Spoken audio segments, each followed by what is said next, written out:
Hey there, Redbirds. It's Nicole Pagansey, and it's 5 Question Thursday, Founders Day edition. Woo woo! Here with me today is Ryan, a sophomore accounting major. Ryan, thanks so much for coming today. You're welcome. Thanks for having me. Of course. Okay. In honor of the Gamma Phi Circus, if you could perform anything, what would you perform? You know, I'd probably have to be a clown because they get to dress up, they get to like run all around, you know, the whole entire circus, the whole entire time, juggle, do all that kind of good stuff and look goofy. And I'm definitely goofy, so I'd be a clown. All right, I like it. Very fascinating. If you could only be in one ISU building for an entire day, which building would it be?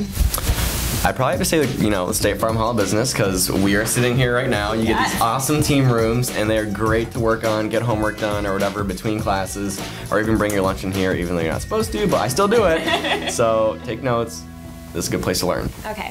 Ryan, do you have a favorite travel experience? I do. It's actually a good story. So we were driving to the mountains in Switzerland, and I was skiing down the Matterhorn, which is the peak all the way to the top. You're above the clouds. So I was going down. I did that like 5 or 6 times, and then I skied the double blacks. So if you guys know, that's like the moguls or whatever those things are called. Okay. And then I actually blew out my eardrum. So I wrecked that whole vacation, and we had to go down. Oh, wow. But it was a good experience. That sounds very interesting. Let's just take a moment how he casually said that he went to Switzerland. That's great.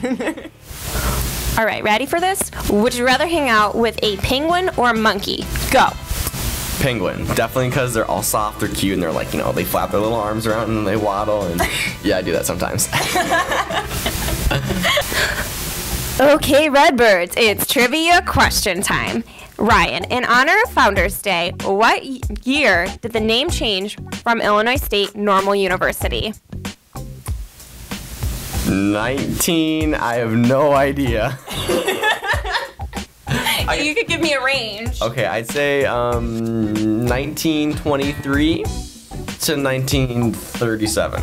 Okay. Just a tad bit off. According to the Milner Library Archives, in 1964, the name changed from Illinois State Normal University to Illinois State University at Normal, and then in 1968, it changed to our lovely Illinois State University. Well, thank you so much for coming on the show today. You did a great job. Let's high five it out. Here we go. Whoop, whoop. Yep, that was great. All right, Redbirds, that's all we have for this Thursday. We'll see you next week.